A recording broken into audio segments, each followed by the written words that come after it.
తలనూనె రాసెడు తగులాట ఉండదు,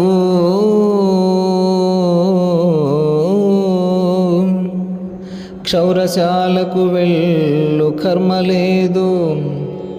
పేలు కొంపలు గట్టు పెనుబాధ తప్పును, చుండ్రు బాధలు తప్పి సుఖము కల్గు, పెళ్ళాము కోపాన పెనుగులాడెడు వేళ, జుట్టింత దొరకదు పట్టుకొనగా, అద్దము దువ్వెనలవసరమే లేదు, పరవనితల వెంట పడుటకెల్లం, కడకు కుంకుడు శికాయ ఖర్చు మిగులు, తలకు స్నానంబు చేయుట సుఖమౌను, ఇన్ని ఘననీయ లాభములెంచి చూడ బట్టతల